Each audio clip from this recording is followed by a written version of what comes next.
Sir, ಈಗ ಇವತ್ತು ಈ ದೇಶದಲ್ಲಿ ಏನು ಬಾಬಾ ಸಾಹೇಬ್ ಅಂಬೇಡ್ಕರ್ ಅವರ ಏನು ಒಂದು ಪವಿತ್ರವಾದ ಒಂದು ಸಂವಿಧಾನದ ರೀತಿ ಇವತ್ತು ಇಡೀ ವಿಶ್ವಕ್ಕೆ ಒಂದು ಮಾದರಿ. ಯಾಕಂದ್ರೆ ಇವತ್ತು ಈ ದೇಶದಲ್ಲಿ ಒಬ್ಬ ಚಾಯ್ ಮಾರುವವನು ಇವತ್ತು ಪ್ರಧಾನಮಂತ್ರಿ ಆಗಿದ್ದಾರೆ ಅಂದ್ರೆ ಅದು ನಮ್ಮ ಪರಮ ಪೂಜ್ಯ ಬಾಬಾ ಸಾಹೇಬ್ ಅಂಬೇಡ್ಕರ್ ಕೊಟ್ಟಂತ ಭಿಕ್ಷೆಯಿಂದ ಇವತ್ತು ಏನು ಪ್ರಧಾನಮಂತ್ರಿ ನರೇಂದ್ರ ಮೋದಿ ಇವತ್ತು ಆ ಸ್ಥಾನದಲ್ಲಿ ಕುತ್ಕೊಂಡಿದ್ದಾರೆ ಅಂದ್ರೆ ಅದನ್ನ ನಮ್ಮ ಪರಮ ಪೂಜ್ಯ ಬಾಬಾ ಸಾಹೇಬ್ ಅಂಬೇಡ್ಕರ್ ಕೊಟ್ಟಂತ. ಇವತ್ತು ಒಬ್ಬ ಕುರಿ ಕಾಯುವವನು ಇವತ್ತು ಒಬ್ಬ ಮುಖ್ಯಮಂತ್ರಿ ಆಗಿದ್ದಾರೆ ಅಂದ್ರೆ ಅದು ನಮ್ಮ ಪರಮ ಪೂಜ್ಯ ಬಾಬಾ ಸಾಹೇಬ್ ಅಂಬೇಡ್ಕರ್ ಅವರು.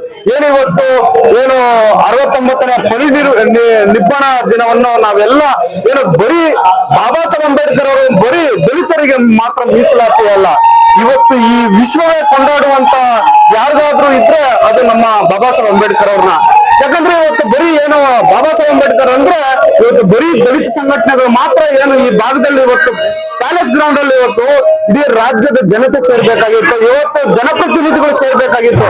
ಆದ್ರೆ ಇವತ್ತು ಜನಪ್ರತಿನಿಧಿಗಳು ಆಯಾ ಕೆಲಸಗಳಕ್ಕೆ ಇವತ್ತು ಯಾರಿಗಾದ್ರೂ ನಾವು ನಮನ ಸಲ್ಲಿಸಬೇಕು, ಇವತ್ತು ಅವರ ಒಂದು ಶಾಸಕರ ಸ್ಥಾನಕ್ಕೆ ಯಾವ್ದಾದ್ರೂ ಒಂದು ಪ್ರಮಾಣ ವಚನ ಮಾಡ್ತಾರೆ ಅಂದ್ರೆ ಅದು ಭಾರತದ ಸಂವಿಧಾನದಿಂದ ಅವರು ಪ್ರಮಾಣ ವಚನ ಮಾಡ್ತಾರೆ.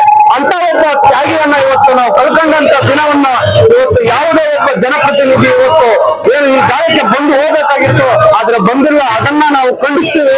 ಯಾಕಂದ್ರೆ ನಾವು ಖಂಡಿಸೋ ರೀತಿಯಲ್ಲಿ ನಾವು ಹೇಳೋದು ಮುಖ್ಯವಲ್ಲ, ಅವ್ರ ಮನಸ್ಸಿಗೆ ಬರಬೇಕು.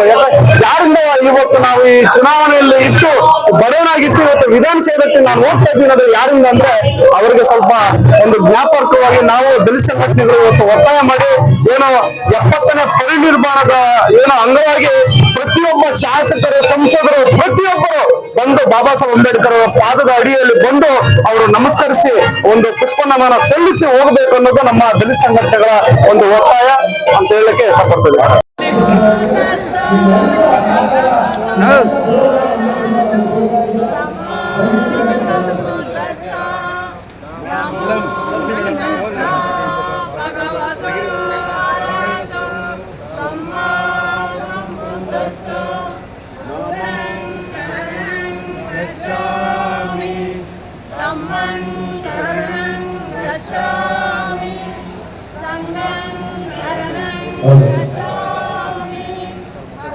Pana.